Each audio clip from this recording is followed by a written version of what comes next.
চালের দাম ঊর্ধ্বগতি হওয়ায় বগুড়ায় ৩০টি পয়েন্টে চাল ও আটা বিক্রি শুরু হয়েছে, যেখানে ৩০ টাকা কেজি দরে চাল ও ২৪ টাকা কেজি দরে আটা কিনতে পারছেন ক্রেতারা। এ বিষয়ে বিস্তারিত জানাতে বগুড়ার শিবগঞ্জে আছেন মাজেদুর রহমান। চলে যাচ্ছি তার কাছে। মাজেদ, চাল ও আটা কিনতে ক্রেতাদের ভিড় কেমন দেখছেন? এই কার্যক্রম কতদিন চলবে এবং একই সাথে জানতে চাই প্রতিদিন কি পরিমাণ পণ্য বিক্রি হবে, জানাবেন। হ্যাঁ, রাত্রে আপনি জানেন যে বেশ কিছুদিন ধরেই কিন্তু বগুড়া সহ সারা দেশে কিন্তু চাল এবং আটার দাম বৃদ্ধি পেয়েছে এবং সেই কারণে কিন্তু নিম্ন আয়ের মানুষ কিন্তু খুব দুঃখ দুর্দশার মধ্যেই ছিল। সম্প্রতি গত ৬ জানুয়ারি থেকে বগুড়াতে প্রায় ৩০টি পয়েন্টে চাল এবং আটা বিক্রি শুরু করেছে এবং প্রতিটি মানুষ, নিম্ন আয়ের মানুষ এখান থেকে যে পয়েন্টগুলোতে রয়েছে সে পয়েন্টগুলো থেকে ৫ কেজি ওজনের চাল এবং ৫ কেজি ওজনের আটা কিনতে পারবেন এবং প্রতি কেজি আটার মূল্য এখানে ২৪ টাকা নির্ধারণ করা হয়েছে এবং চালের মূল্য ৩০ টাকা নির্ধারণ করা হয়েছে। এইভাবে কিন্তু চাল এবং আটা বিক্রি হচ্ছে বিভিন্ন স্থানে। প্রায় ৩০টি পয়েন্টেই কিন্তু বগুড়াতে এবং চাল এবং আটা বিক্রি শুরু হয়েছে গত ৬ জানুয়ারি থেকে।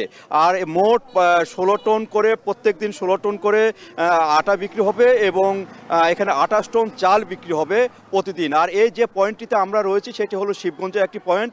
এখানে দেখছেন যে প্রচুর মানুষের এখানে ভিড়। নিম্ন আয়ের মানুষ তারা কিন্তু আটা এবং চাল নেওয়ার জন্য সকাল থেকে এখানে লাইন ধরেন এবং তারা কিন্তু নিয়ে চলে যান এবং তারা বলছেন যে এই কম দামে চাল এবং আটা পেয়ে কিন্তু তারা বেশ এখানে খুশি, কারণ এই চাল এবং আটা যদি বাইরে থেকে কিনতে হয় তাহলে ডাবল দামে কিনতে হবে, সেক্ষেত্রে তাদের সংসার চালানো কিন্তু খুব মুশকিল হয়ে পড়ে। এবং তারা এই সরকারের প্রতি তাদের যে আবেদন সেইটি হলো এই পয়েন্টগুলো যেন আরও বৃদ্ধি করা হয় এবং বর্তমানে যে অবস্থা সেখানে কিন্তু অন্যান্য জিনিসের দামের তুলনায় কিন্তু চালের দাম যদি বৃদ্ধি পেতে থাকে, আরও বৃদ্ধি পেতে থাকে, তখন কিন্তু তাদের সংসার চালানো খুব কষ্ট হবে।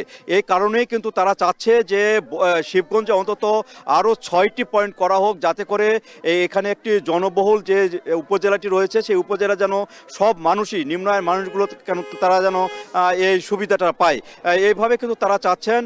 আর এখানে আরেকটি বিষয় যেটি এই চাল এবং আটার যে কার্যক্রম, বিতরণ যে কার্যক্রম, সেই কার্যক্রম কিন্তু যতদিন পর্যন্ত চাল এবং আটার দাম না কমবে ততদিন পর্যন্ত কিন্তু এই কার্যক্রমটা অব্যাহত থাকবে বলে এখানে খাদ্য বিভাগ বলছেন।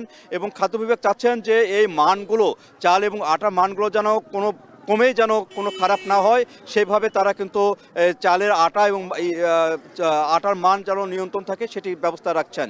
তো এই ছিল রাত্রি আমার কাছে বগুড়াতে চাল এবং আটা কম দামে বিতরণের সর্বশেষ